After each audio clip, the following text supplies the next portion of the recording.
کہ ابنائے ہرمز تو پولیس ہرات بن گیا ہے، اور ایک حافظ جی جو ہے پولیس ہرات سے 10 لوگوں کو گزار سکے گا. ہمارے حافظ جی نے 10 جہاز گزروا دیے ہیں. تو اس کے بعد پھر ہماری کوئی کسی سے ذاتی لڑائی تو نہیں ہے.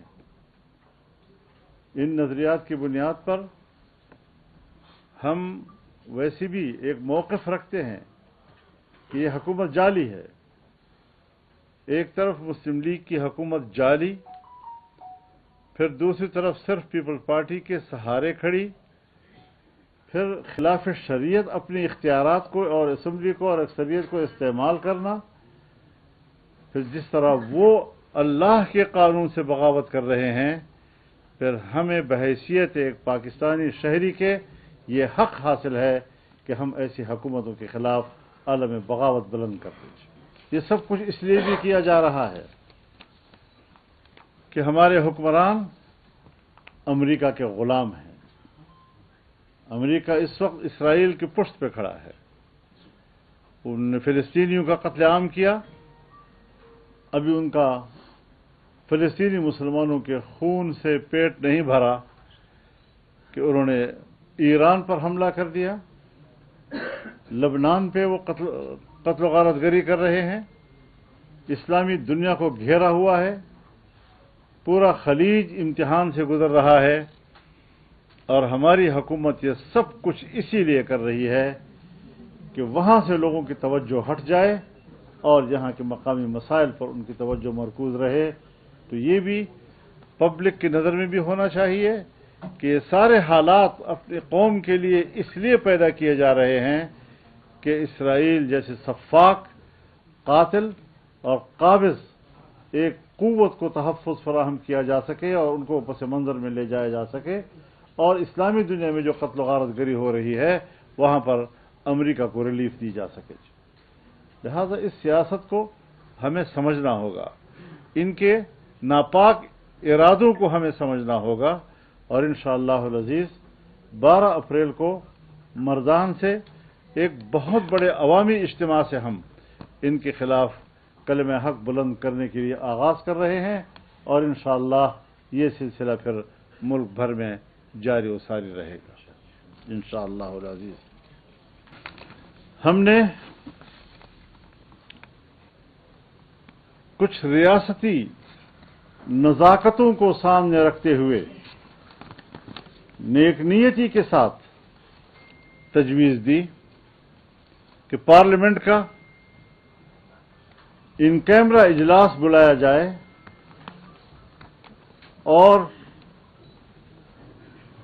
جو عالمی صورتحال ہے، پھر اسلامی دنیا میں جو نئی صورتحال بنی ہے اور اس سے جو پاکستان متاثر ہو رہا ہے، ہر پاکستانی اپنے وطن کے لیے فکر مند ہے، ہمیں بتایا تو جائے کہ کیا مسئلہ ہے.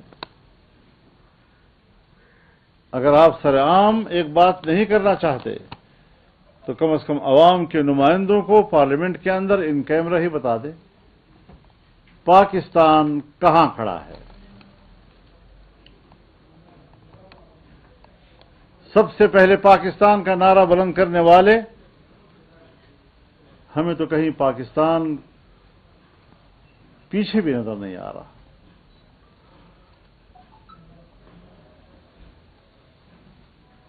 پاکستان کی 2 سرحدیں ہیں، ایک مغربی سرحد جو افغانستان سے ملتی ہے اور ایک مشرقی سرحد جو ہندوستان سے ملتی ہے. ہم نے دونوں سرحدیں بند کرا دی ہیں، اور ہماری تجارت نہ اب مغربی دنیا کے ساتھ ہو سکتی ہے اور نہ مشرقی دنیا کے ساتھ ہو سکتی ہے. افغانستان کے پاس تجارت کے بہت سے راستے ہیں،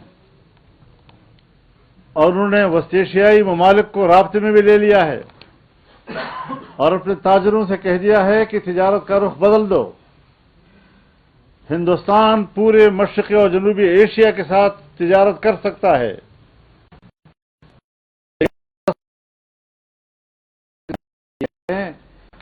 کہ دونوں سرحدیں اپنے اوپر بند کر دیں اور اب کہہ رہے ہیں کہ تیل کم خرچ کرو، اس لیے کہ آبنائے ہرمز بند ہو گیا ہے، تیل کی ترسیلات بند ہو گئی ہیں۔ لیکن پاکستان تو اس بات کا دعوے دار ہے کہ پاکستانی جھنڈے کے نیچے 10 جہاز آبنائے ہرمز کو عبور کر چکے ہیں۔ وہ کہاں ہیں؟ تو پھر پاکستان میں تیل کی قیمتوں میں اضافہ کیوں کیا گیا؟ اگر وہ پاکستان سے کسی دوسرے ممالک کی طرف گئے ہیں تو بتایا جائے کہ کراچی میں اترے ہیں، تیل وہاں سے اتارا گیا ہے، تیل دوسرے جہاز پہ چڑھایا گیا ہے، دوسرے جہازوں کو یہاں کراچی میں پورٹ عطا کیا گیا ہے، وہاں سے ان کو دوسرے ملکوں میں بھیجا گیا ہے۔ اس پر جو آمدن ہے وہ کیا ہے، یہ قوم کو کیوں نہیں بتایا جا رہا؟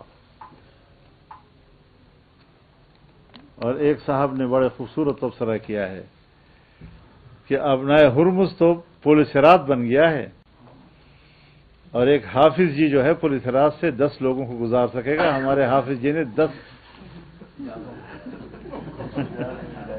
جہاز گزروا دیے ہیں۔ یہ قوم کے ساتھ مذاق کیا جا رہا ہے، سنجیدہ چہروں کے ساتھ قوم کے ساتھ کھلواڑ کرنا، اس کی اجازت نہیں دی جا سکتی۔ جمعیت علماء اسلام کی مرکزی مجلس شورا نے اسرائیل کے خلاف فلسطینیوں کی جدوجہد آزادی کی حمایت کا اعادہ کیا ہے، اور اس موقف کو دہرایا ہے کہ اسرائیل ایک قابض ریاست ہے۔ حالات ایسے بن رہے ہیں کہ اب امریکہ کی پشت پناہی کے باوجود بھی اسرائیل کے لیے اپنا وجود برقرار رکھنا مشکل ہو جائے گا، کیونکہ دنیا نے دیکھ لیا ہے کہ فلسطین سے جو جنگ ایران تک آ پھیلی ہے، یہ کس کا فیصلہ ہے؟ یہی وجہ ہے کہ ٹرمپ تنہا ہے اور یورپ بھی اس کا ساتھ نہیں دے رہا۔ پہلی مرتبہ یورپ ایک جنگ سے لا تعلق رہا ہے کہ جس کی قیادت امریکہ کر رہا ہے۔ امریکہ میں پوری امریکی عوام اس وقت ٹرمپ کے خلاف علم بغاوت بلند کر چکے ہیں۔ جو شخص ملک کے اندر بھی تنہا ہو، پورے یورپ میں تنہا ہو، پوری دنیا میں تنہا ہو، وہاں پاکستان کے حکمران آج بھی ٹرمپ کی خوشامد اور اس کی رضامندی کے لیے ہر اقدام کرنے پہ تیار ہو جاتے ہیں۔ کون سی آزادی ہے یہ؟ کون سی خود مختاری ہے؟ ہمارے حکمران اپنی خود اعتمادی کھو بیٹھے ہیں اور ایک غلامانہ ذہن کے ساتھ حکومت کر رہے ہیں۔